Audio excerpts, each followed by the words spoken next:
Queridos, nós uma vez mais nos reunimos, alguns aqui presentes, pessoal da equipe, os demais em casa ou nos acompanhando através das redes sociais, mas nós temos o propósito agora de cultuarmos ao nosso Deus, ainda de uma forma não exatamente como estamos acostumados, mas estaremos dirigindo ao nosso Deus da maneira como nos é permitido no instante, no momento.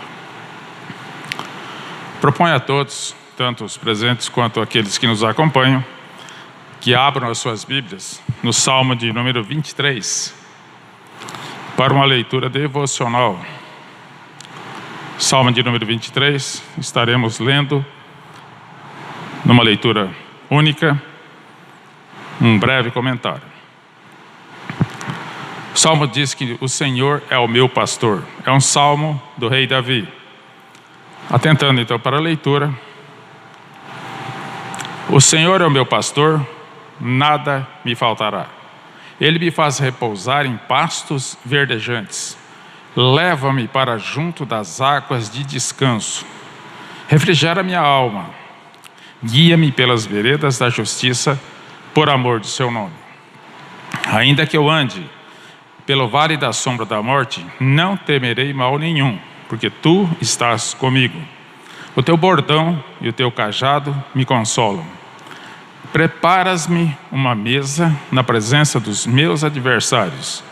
Unges-me a cabeça com óleo, o meu cálice transborda.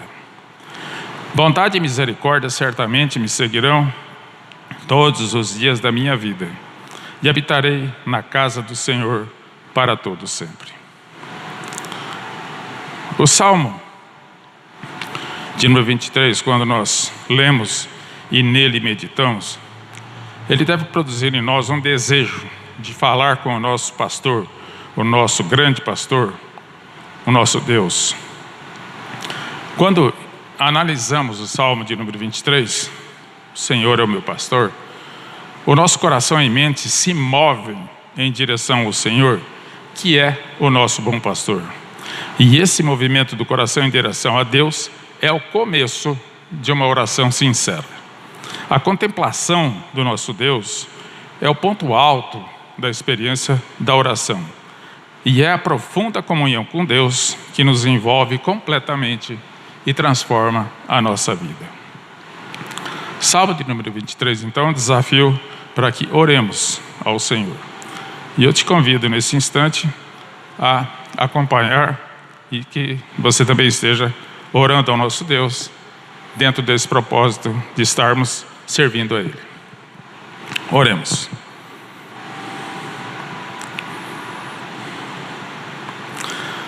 Pai Santo, nós rogamos ao Senhor que nos aceite neste instante na Tua presença, que o Senhor mesmo esteja dirigindo todas as nossas atitudes, que o Senhor mesmo esteja acolhendo toda a manifestação do nosso ser, do nosso coração e transformando em algo agradável diante do Senhor. Revista-nos com a assistência do Teu Espírito, para que tudo façamos segundo a Tua vontade, segundo o Teu querer. Buscamos no Senhor orientação de vida. Oramos em nome de Cristo. Amém. Vamos cantar juntos. Você que nos acompanhe através da mídia. O hino de número 17, Deus seja louvado. Estaremos louvando ao nosso Deus através do hino de número 17.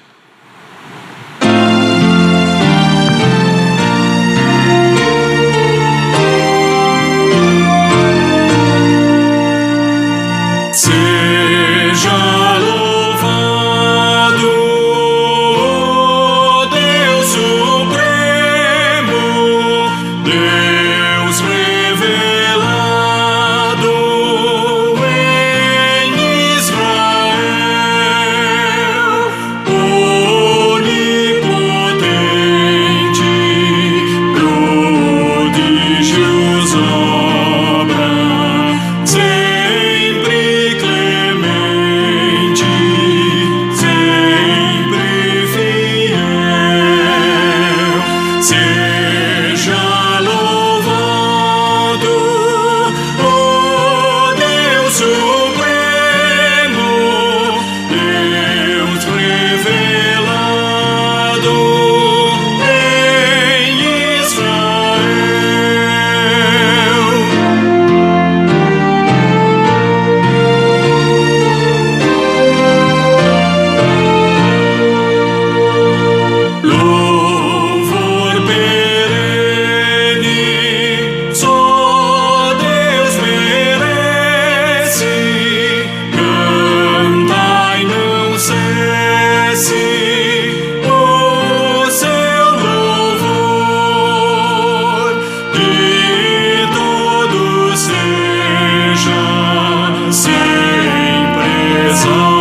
Nesse momento, que Deus nos abençoe através da leitura da sua palavra. Eu convido a todos que abram as suas Bíblias no Salmo de número 25. A Sociedade Bíblica do Brasil traz um subtítulo de que esse salmo seria uma oração por auxílio divino. A Bíblia diz no seu título de que é um salmo do rei Davi. Estaremos lendo de uma maneira alternada. Você que nos acompanha, eu gostaria que você abrisse a sua Bíblia e que lesse o texto completo conosco. Eu estarei lendo os versículos ímpares. Os irmãos que nos acompanham aqui dentro, pessoal do staff, estará lendo o versículo de números pares. Salmo de número 25, oração por auxílio divino, um salmo do rei Davi. Diz assim o texto: A ti, Senhor, elevo a minha alma. Deus meu, em ti confio. Não seja eu envergonhado, nem exultem sobre mim os meus inimigos. Com efeito, dos que em ti esperam, ninguém será envergonhado. Envergonhados serão os que, sem causa, procedem traiçoeiramente. Faze-me, Senhor, conhecer os teus caminhos. Ensina-me as tuas veredas. Guia-me na tua verdade e ensina-me, pois tu és o Deus da minha salvação, em quem eu espero todo o dia. Lembra-te, Senhor, das tuas misericórdias e das tuas bondades, que são desde a eternidade. Não te lembres dos meus pecados da mocidade, nem das minhas transgressões. Lembra-te de mim segundo a tua misericórdia, por causa da tua bondade, ó Senhor. Bom e reto é o Senhor, por isso aponta o caminho aos pecadores. Guia os humildes na justiça e ensina aos mansos o seu caminho. Todas as veredas do Senhor são misericórdia e verdade para os que guardam a sua aliança e os seus testemunhos. Por causa do teu nome, Senhor, perdoa a minha iniquidade, que é grande. Ao homem que teme ao Senhor, ele o instruirá no caminho que deve escolher. Na prosperidade repousará a sua alma, e a sua descendência herdará a terra. A intimidade do Senhor é para os que o temem, aos quais ele dará a conhecer a sua aliança. Os meus olhos se elevam continuamente ao Senhor, pois ele me tirará os pés do laço. Volta-te para mim e tem compaixão, porque estou sozinho e aflito. Alivia-me as tribulações do coração, tira-me das minhas angústias. Considera as minhas aflições e o meu sofrimento e perdoa todos os meus pecados. Considera os meus inimigos, pois são muitos, e me abominam com ódio cruel. Guarda-me a alma e livra-me, não seja eu envergonhado, pois em ti me refugio. Preserve-me a sinceridade e a retidão, porque em ti espero. Ó Deus, redime a Israel de todas as suas tribulações. Comentário breve a respeito desse salmo. O tom geral desse salmo é o de uma oração por ajuda por causa do assédio dos inimigos. No entanto, há outros tópicos que podem ser salientados aqui. Davi ressalta momentos de angústia e de aflição pelos quais ele passa. Ele também revela aqui um sentimento de pecado. Davi também faz uma confissão humilde diante do Senhor, na condição de pecador. E por fim, Davi faz uma súplica por perdão, faz uma súplica por preservação do pecado e pede também orientação divina. Se fôssemos sintetizar, diríamos que Davi aqui, ele manifesta dependência e esperança no Senhor. Versículos 1, versículo 3, versículo 5 e versículo 21. Davi também suplica por direcionamento a ser dado por Deus. Guia-me na tua verdade e ensina-me. Versículo 5. Pede que Deus dê atenção a ele e haja nesse momento de angústia. Versículo de número 7. Davi também implora o perdão divino, versículo de número 11. Por causa do teu nome, Senhor, perdoa a minha iniquidade, que é grande. Deus perdoa sim os pecados. Não é porque merecemos, nem é mesmo porque queremos, não é mesmo porque confessamos, mas pela bondade e misericórdia do próprio Deus. 1 João capítulo 2, versículo 12, escreve o seguinte: filhinhos, eu vos escrevo porque os vossos pecados são perdoados por causa do seu nome. O seu nome é o nome do Senhor, é o nome do nosso Deus. Davi também, no versículo de número 16, implora por compaixão de Deus. E no versículo 22, ele estende esse pedido a toda a nação.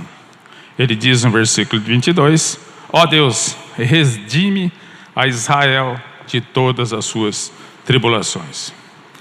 Esse salmo me parece que ele é bem adequado para o momento em que vivemos. Temos consciência da nossa condição de pecadores, temos consciência da nossa condição de dependentes do nosso Senhor, temos também condição de que é o único ponto da nossa esperança é o Senhor, e de que a nossa nação igualmente depende e precisa da graça, da bênção e da misericórdia de Deus. Eu gostaria de te convidar para que este momento, você que participa desse culto, que você estivesse se dirigindo a Deus numa oração silenciosa, à sua maneira. Coloque nessa oração os pontos que você acha interessantes colocar diante de Deus, aquilo que você quer reconhecer diante de Deus, aquilo que você quer pedir para Deus. Mas estenda a tua oração, manifestando assim como Davi, dependência, esperança, busca da direção divina, busca do perdão divino, busca da compaixão de Deus, e que essa compaixão se estenda a toda a nossa nação. Ore você, em seguida estaremos orando novamente.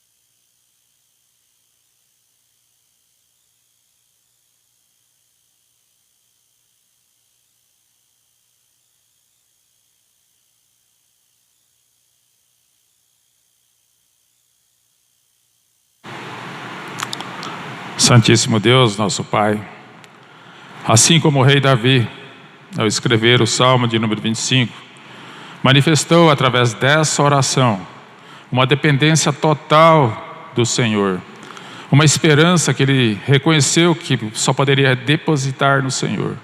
Ele busca em Ti também, Senhor, orientação de vida para os momentos de dificuldade.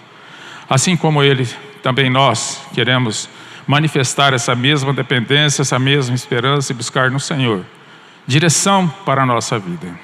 Sabemos que o direcionamento o Senhor já nos revelou através da Tua palavra, mas que saibamos, através da assistência do Teu Espírito, lê-la, interpretá-la e aplicá-la na nossa vida, de maneira que possamos viver uma vida que agrade ao Senhor. Rogamos também que o Senhor perdoe os nossos pecados, que o Senhor deposite em nosso coração um arrependimento sincero para com todos os nossos erros, enganos, que nós às vezes não chamamos de pecado, mas o Senhor sabe que é. Que possamos nos arrepender a partir da ação do Teu Espírito, buscar no Senhor o arrependimento e o perdão, e que o Senhor esteja usando de graça e de misericórdia para com cada um de nós, para com a Sua igreja e também para com esta nação. Sare a nossa nação, Senhor. Precisamos da Tua intervenção para que este momento seja decisivo para todos. Cuida da tua igreja, cuida da pátria que nós vivemos, cuida da humanidade de um modo geral, para que todos reconheçam essa carência, essa dependência e uma esperança que só pode ser depositada em Ti. Dá-nos sempre da presença e orientação do Teu Espírito. Ilumina-nos na compreensão da Tua Palavra e na aplicação nas nossas vidas. Em nome de Cristo, oramos. Amém. Queridos, nesse momento nós vamos para um momento de louvor e a nossa equipe de cânticos estará nos conduzindo durante esse período. Eu gostaria de lembrar que, como não temos o culto presencial, não temos a entrega presencial dos dízimos e ofertas. Mas eu gostaria de lembrar a todos que esse momento, que não pode ser praticado pela própria conjuntura, deve ser entendido por todos como uma demonstração de fidelidade para com Deus, de uma necessidade para com a igreja, e que você esteja ciente de que a tua contribuição, devolvendo dízimos e ofertas, é uma demonstração de fidelidade. Então, busque orientação sobre como essa contribuição pode ser dada. No boletim da igreja, que é disponibilizado através das redes sociais, você tem as contas da igreja que podem ser acionadas para que o seu depósito seja feito. Caso contrário, você pode entrar em contato com o staff da igreja, seja a secretaria, seja a nossa tesoureira, seja qualquer um dos nossos irmãos oficiais da igreja. Mas não deixe de contribuir com a igreja, com o dízimo. Passo a palavra aos nossos irmãos.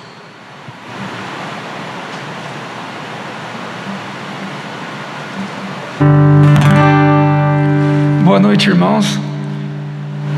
Vamos juntos entoar este cântico que nos lembra que o Senhor deixou o seu trono, morreu em nosso lugar, e por conta disso hoje nós podemos desfrutar da presença do nosso Deus. Amém?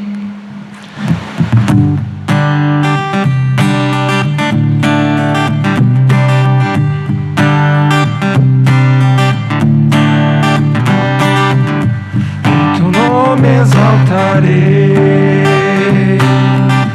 meu prazer é te adorar, te agradeço por minha vida,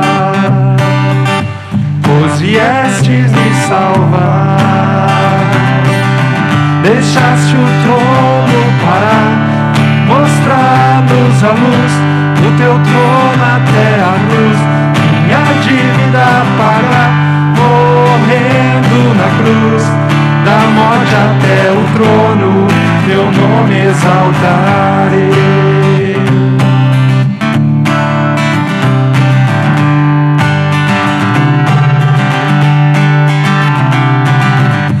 O teu nome exaltarei,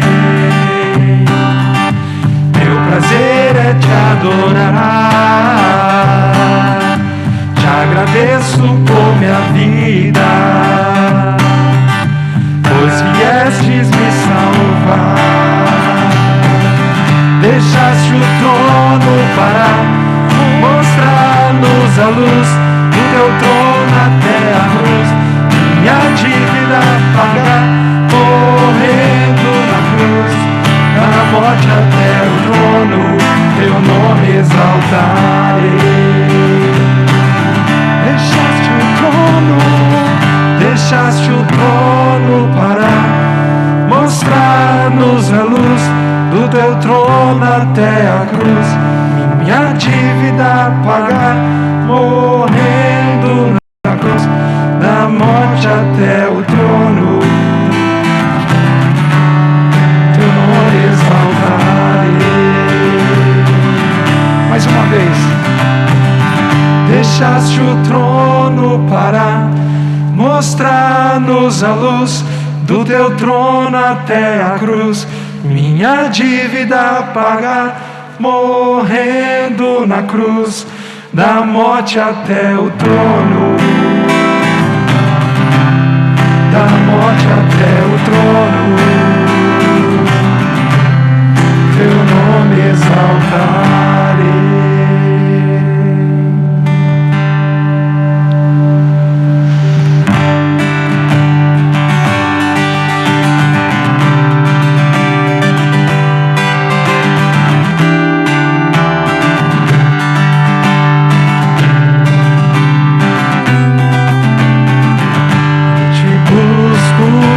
Procuro, ó Deus,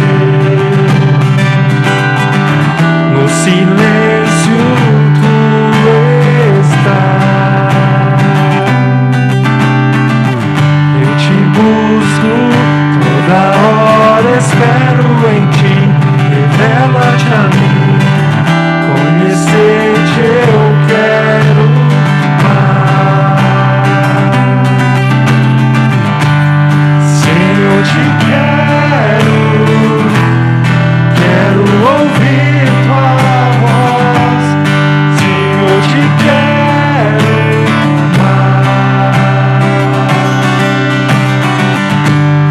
Quero tocar-te, tua face eu quero ver.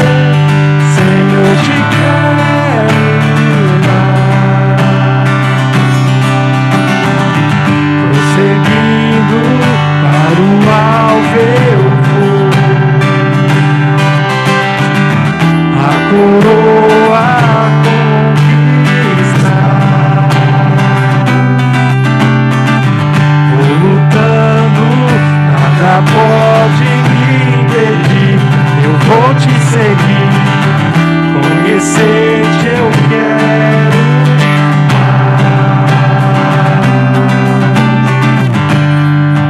Eu te quero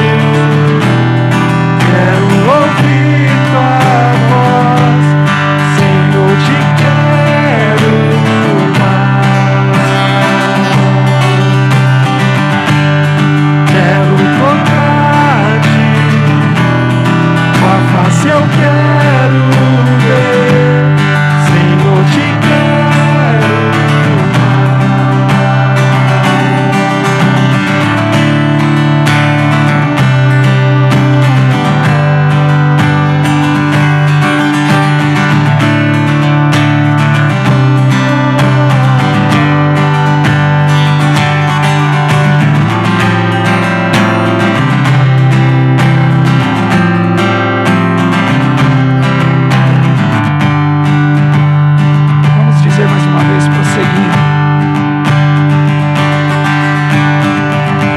seguindo para o alvo eu vou, a coroa conquistar. Vou lutando, nada pode me impedir. Eu vou te seguir, conhecer-te eu quero.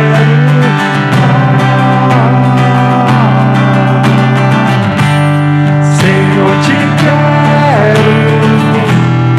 quero ouvir tua voz. Sim, eu te quero mais. Quero encontrar-te, tua face eu quero ver. Sim, eu te quero mais.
Estaremos sendo edificados, desafiados ouvir tanto a leitura quanto a explanação da palavra de Deus. Roguemos ao Espírito Santo de Deus que nos ilumine nesse momento, tanto ao pregador que estará conosco, quanto a nós que estaremos ouvindo e acompanhando. Para esse momento eu convido nosso irmão reverendo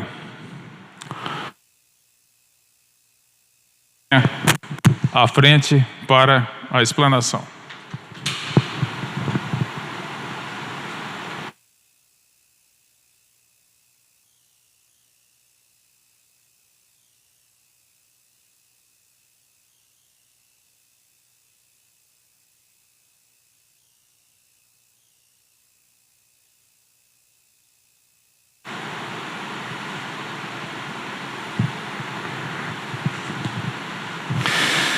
Boa noite, meus irmãos. Graça e paz da parte do nosso Senhor e Salvador Jesus Cristo. Nós damos as boas-vindas aos irmãos que estão nos ajudando aqui nessa noite, na realização desse ato de culto. Também cumprimentamos os nossos irmãos que estão em casa, amigos que nos acompanham nesse instante através das redes sociais. A nossa exposição dessa noite se dará no texto de Gênesis, capítulo 3, do verso 20 ao verso 24. Palavra do Senhor em Gênesis, capítulo 3, do verso 20 ao verso 24, vai nos dizer assim: E deu o homem o nome de Eva, a sua mulher, por ser a mãe de todos os seres humanos. Fez o Senhor Deus vestimenta de peles para Adão e sua mulher, e os vestiu. Então disse o Senhor Deus: Eis que o homem se tornou como um de nós, conhecedor do bem e do mal. Assim que não estenda a mão e tome também da árvore da vida, e coma, e vive eternamente.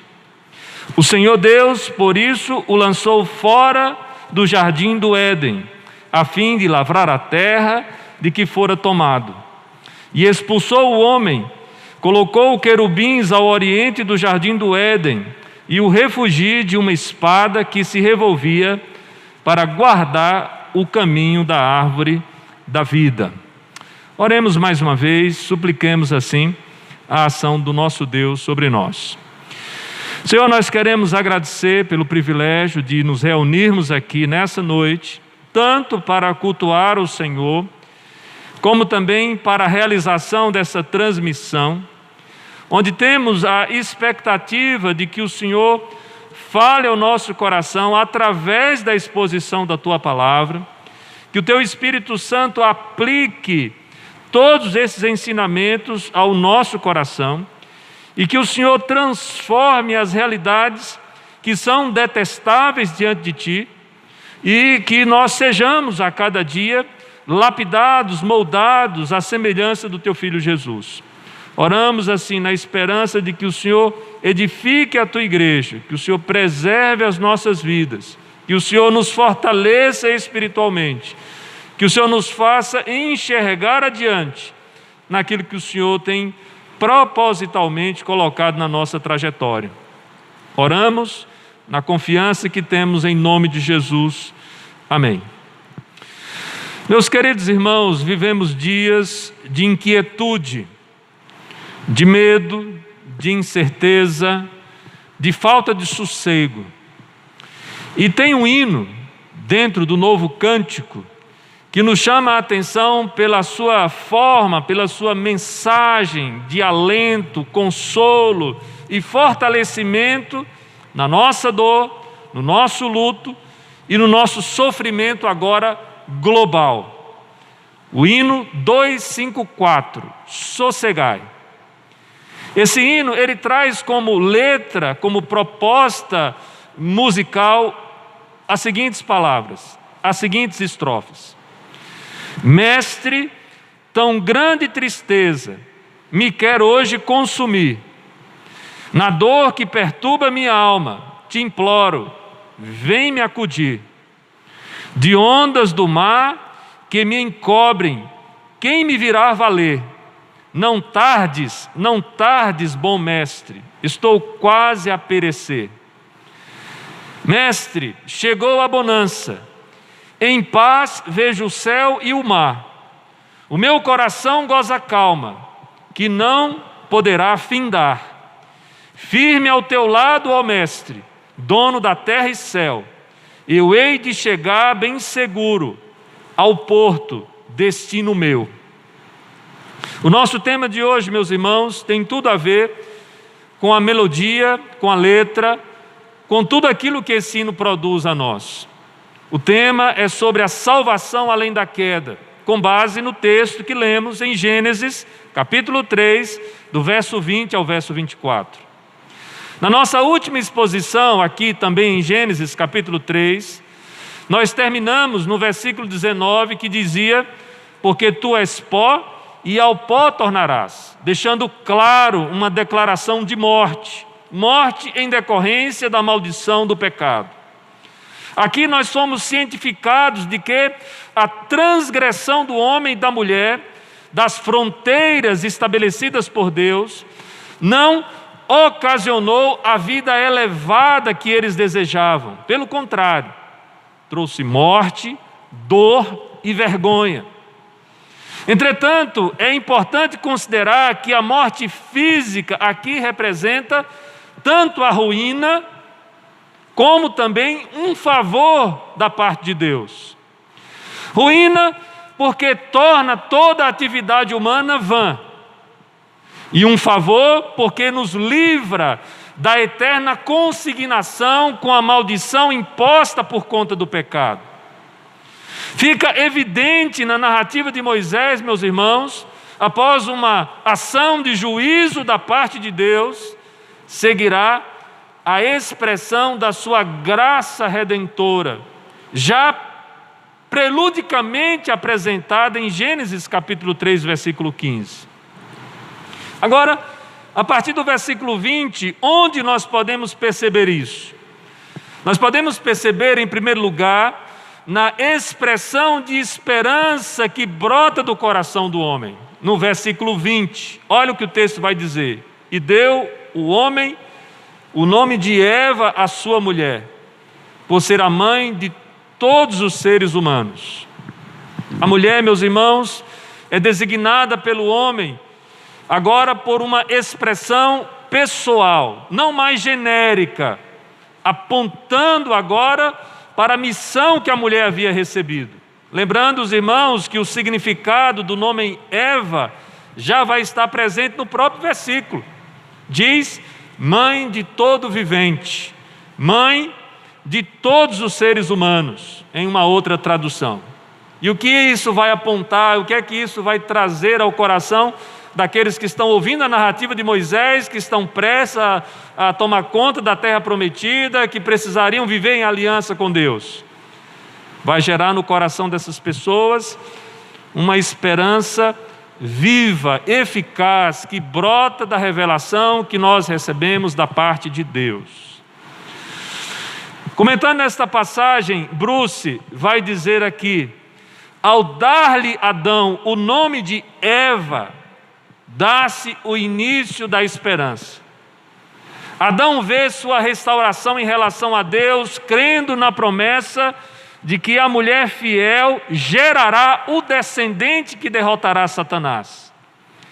Embora esta história esteja saturada de morte, julgamento da serpente, dor do parto, conflito de vontades, um raio de esperança permanece na promessa de que a semente da mulher, que nutre inimizade para com a semente da serpente, derrotará a incorporação do mal. Diz Bruce Walter, comentando essa passagem de Gênesis. E aqui, meus irmãos, cabe uma primeira aplicação para a nossa vida. Veja só, a história bíblica já falava de esperança.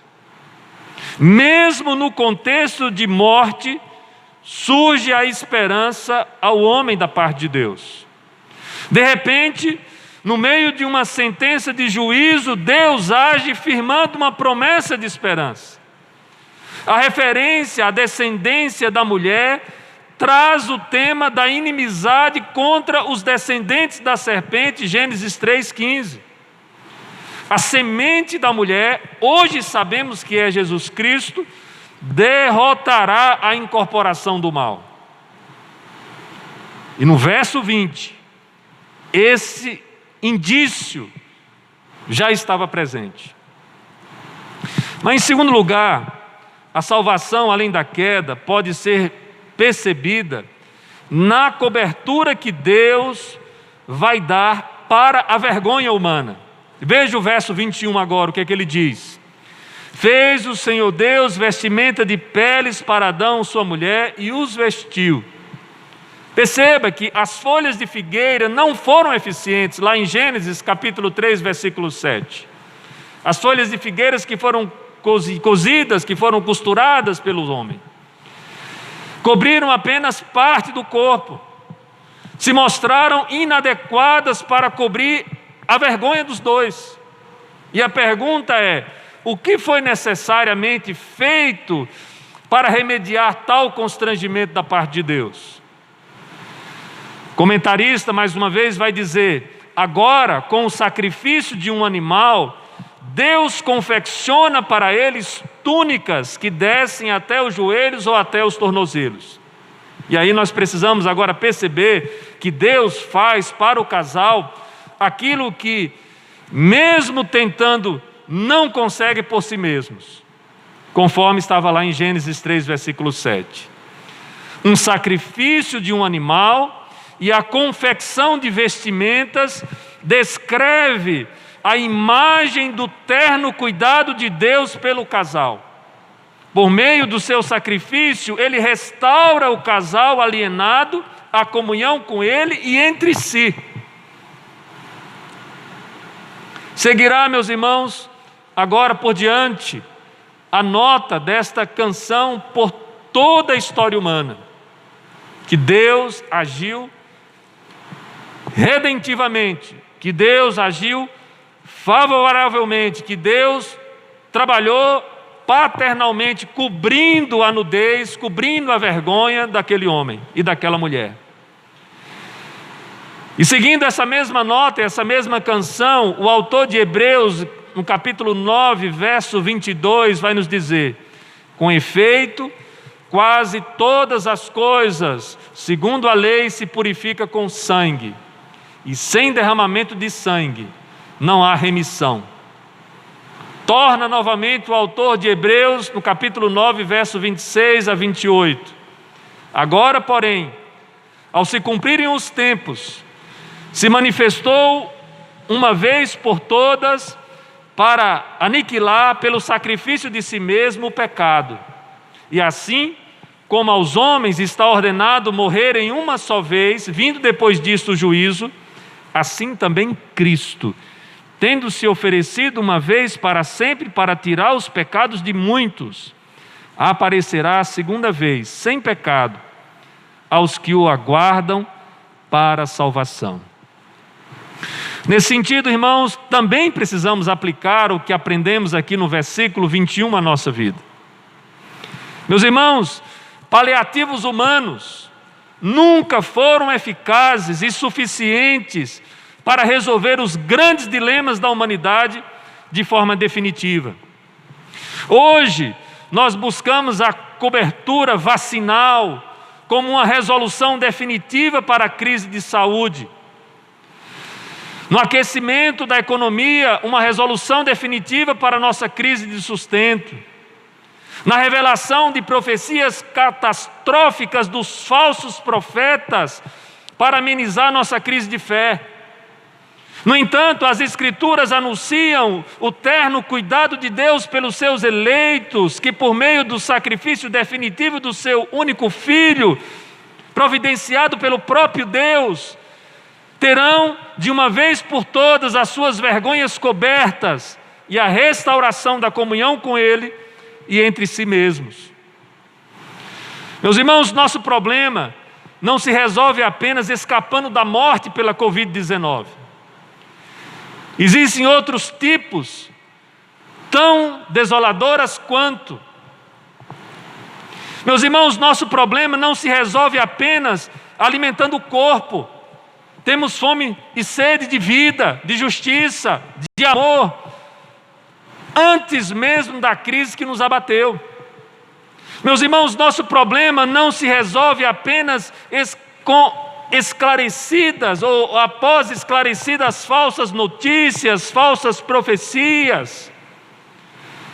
Nós temos que reconhecer aquele que é o Verbo de Deus, a luz dos homens, a porta das ovelhas, o pão da vida, a água viva, o Cordeiro de Deus, o sacrifício, aquele que salva o seu povo dos pecados deles, Jesus Cristo, o justo, nosso advogado perante o tribunal de um Deus justo.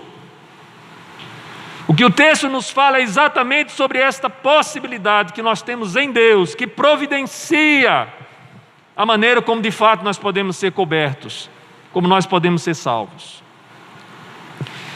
Mas em terceiro lugar, quando nós falamos de salvação, além da queda, nós podemos percebê-la na restrição feita ao homem e sua mulher. Agora, a partir do versículo 22 até o verso 24, o texto vai dizer: então disse o Senhor Deus, eis que o homem se tornou como um de nós, conhecedor do bem e do mal, assim que não estenda a mão e tome também da árvore da vida e coma e viva eternamente. O Senhor Deus, por isso, o lançou fora do jardim do Éden, a fim de lavrar a terra de que fora tomado, e expulsou o homem, colocou querubins ao oriente do jardim do Éden, e o refugiou de uma espada que se revolvia para guardar o caminho da árvore da vida. É o que diz a narração de Moisés. Meus irmãos, Deus, no sábio e santo conselho da Trindade, conforme nós encontramos essas evidências aqui nesse texto, lançou o homem fora do jardim do Éden, colocou anjos e uma espada que se revolvia para guardar o caminho da árvore da vida. E qual era o perigo desta situação para o homem? Adão e Eva, como os demais seres celestiais, agora possuem o conhecimento do bem e do mal. Fracassaram no teste de fidelidade e obediência debaixo do regime das obras, de cumprimento das ordenanças de Deus. Sofrem agora debaixo da maldição do pecado. E para evitar que tal condição se perpetuasse num ciclo sem fim, Deus intervém naquela situação e expulsa o homem do jardim. Diz o texto, versículo 22, assim que não estenda a mão e tome também da árvore da vida e coma e viva eternamente. Deus evita que aquela realidade fracassada, deteriorada, maldita, se perpetuasse pela eternidade. Agora, nós podemos olhar esse texto e dizer assim: agora estou confuso. Afinal de contas, Deus tem ou não interesse de que o homem tenha vida eterna? E a resposta, meus irmãos, é sim, certamente Deus tem. Porém, quando Deus idealiza e projeta e decreta a vida eterna dos eleitos, Ele não quer que isso seja estabelecido debaixo da eterna maldição do pecado. Deus resolve a equação do pecado na humanidade. A vida eterna não será gozado mais debaixo da maldição do pecado. A maldição do pecado será extinta. E o homem vai poder gozar a eternidade com delícias perpetuamente, conforme diz o salmista. Comentando esse aspecto, Bruce diz: em seu fracasso, a humanidade não participaria da imortalidade. A morte é tanto juízo quanto livramento. Interessante nós considerarmos isso, esse comentário, meus irmãos, porque de fato a humanidade busca a imortalidade como ouro. Todas as lendas e histórias da busca da fonte da vida não têm fim. Sempre queremos viver mais nesta e para esta vida. Porém, Deus obstruiu nossa imortalidade sem purificação. sem a quebra da maldição do pecado, sem a redenção pelo sacrifício do sangue de Jesus, não encontraremos vida eterna nem imortalidade, sem que essas realidades possam ser contempladas antes. Vejamos alguns ensinamentos sobre o discipulado cristão da parte de Cristo. Primeiro texto, Marcos, capítulo 8, verso 34 e 38. A palavra do Senhor nos diz assim: então, convocando a multidão e juntamente os seus discípulos, disse-lhes: se alguém quer vir após mim, a si mesmo se negue, tome a sua cruz e siga-me.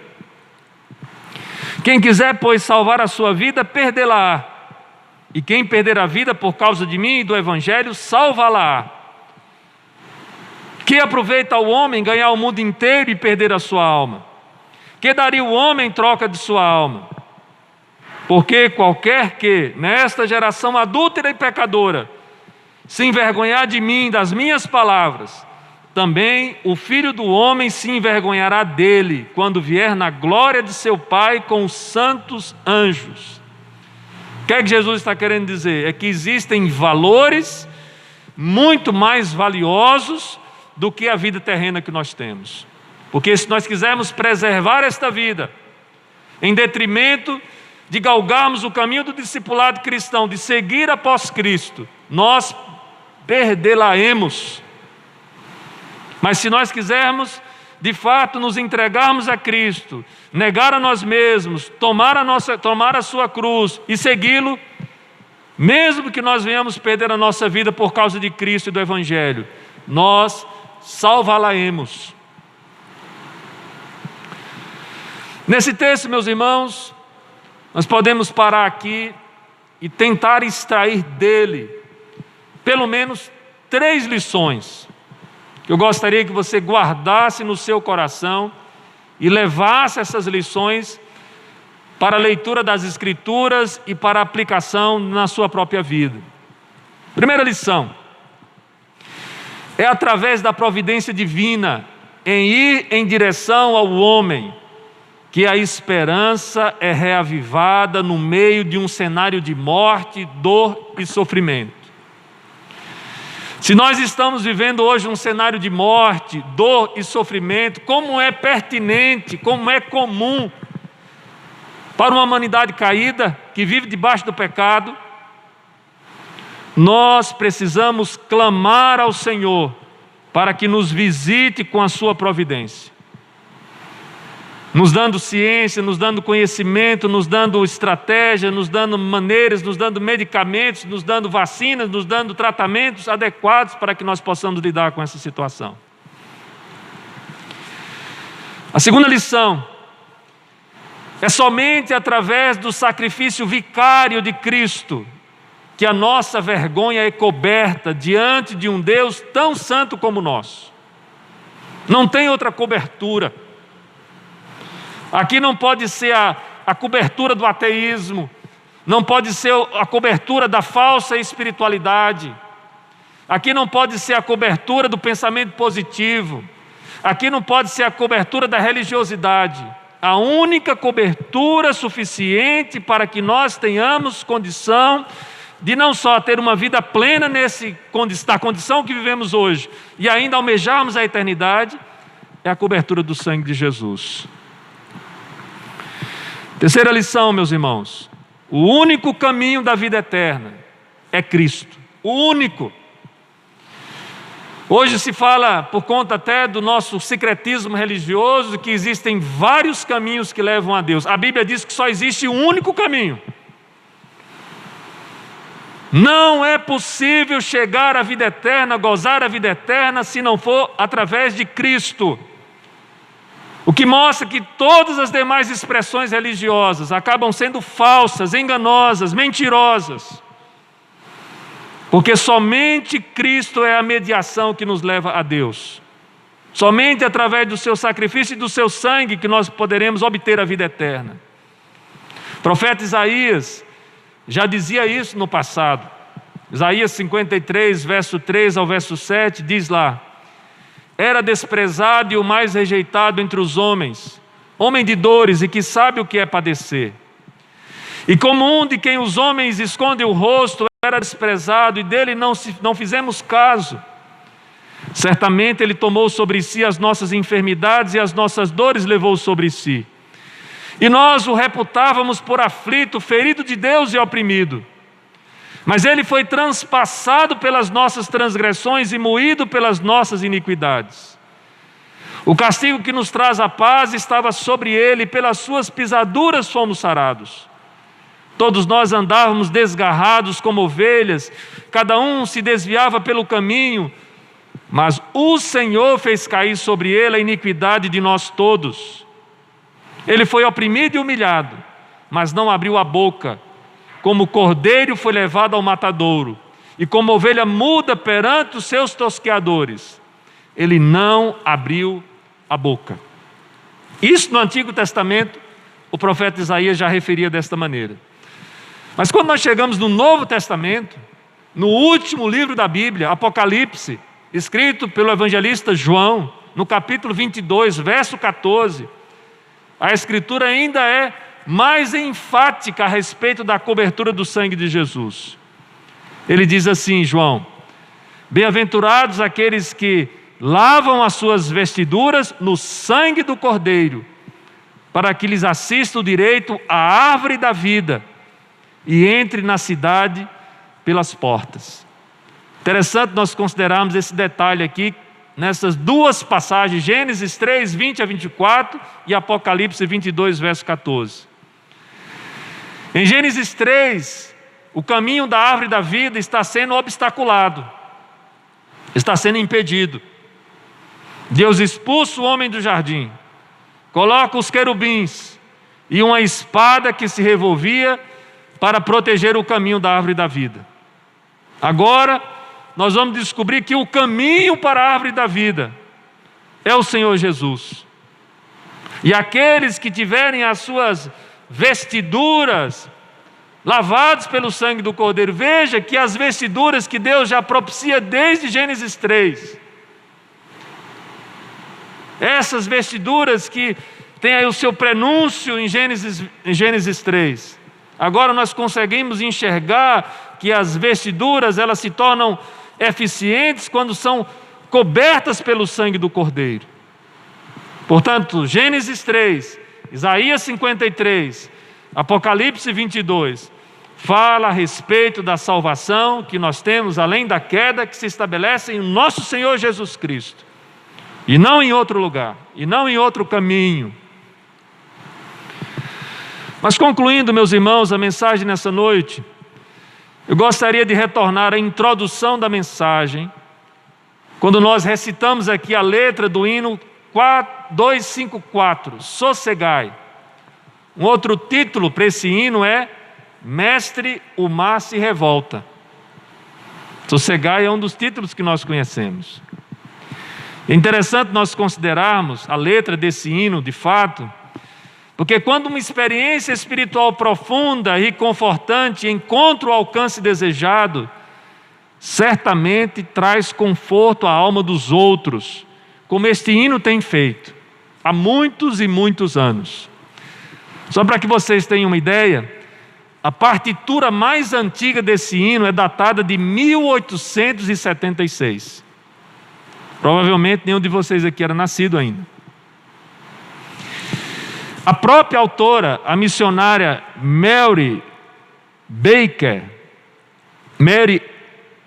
A. Baker, descreveu a sua experiência ao compor a letra desse hino.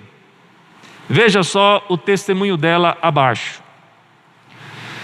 O Dr. Palmer, pastor da minha igreja, me pediu para preparar várias canções sobre o assunto que ele seria ministrado nas aulas da escola dominical atual. Um dos temas foi Cristo que restaura a tempestade.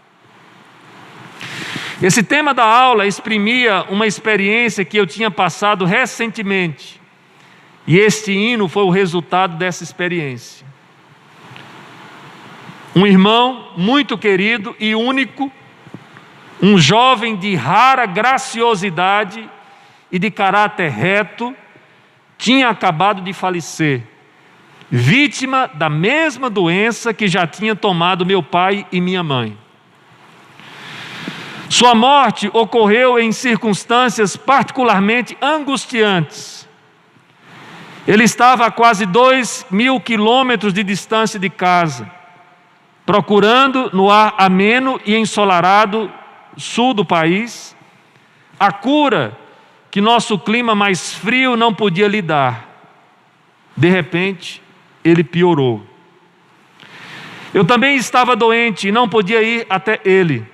Durante 2 semanas, as longas linhas de arames telegráficos levaram nossas mensagens, minha e da minha irmã, ao nosso irmão moribundo, e nós esperávamos com ansiedade, até que a última mensagem veio nos dizer que nosso amado irmão não era mais um habitante da terra. Embora não nos lembrássemos como aqueles sem esperança, e embora eu acreditasse em Jesus Cristo desde a minha primeira infância e sempre quis dar ao Mestre uma vida consagrada e obediente, tornei-me perversamente rebelde nessa dispensação da providência divina. Eu disse em meu coração que Deus não se importava comigo, mas a própria voz do Mestre acalmou a tempestade no meu coração, não santificado, e trouxe-os para a calma de uma fé mais profunda e uma confiança mais perfeita. Desde então, tenho dado muito do meu tempo e força ao trabalho ativo de temperança como membro da União Feminina de Temperança Cristã. Bem interessante esse título. Testemunhando o sofrimento incomparável que vem às irmãs, esposas e mães através da maldição legalizada de nossa terra, que é o tráfico de rum, que anualmente mata seus milhares e dezenas de milhares em sua idade adulta e apressando-os em sepulturas desonrados. Eu vim então a sentir o meu coração um senso de gratidão pelas lembranças de meu irmão que partiu. O caminho de Deus é o melhor. Escrevi então a letra desse hino e entreguei ao pastor Palmer, que compôs a melodia. Eu supus que o hino tinha feito o seu trabalho e ido descansar. Mas durante as semanas em que nossa nação vigiava à beira do leito do nosso muito amado presidente Garfield, o hino foi reeditado de forma especial e apropriado para o tempo, e foi cantado em alguns dos muitos serviços funerais realizados em todos os Estados Unidos. É uma grande surpresa para mim que esse hino humilde tenha cruzado os mares e cantado em terras distantes, para a honra do nosso, ou do nome do Salvador. Meus irmãos, nós estamos vivendo um tempo assim, de aflição, tempo de dor, tempo de sofrimento. Nesse tempo, muitas peças artísticas poderão ser construídas assim como esse hino.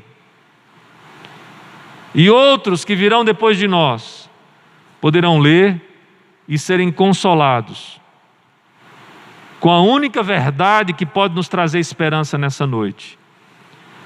É que existe salvação além da queda.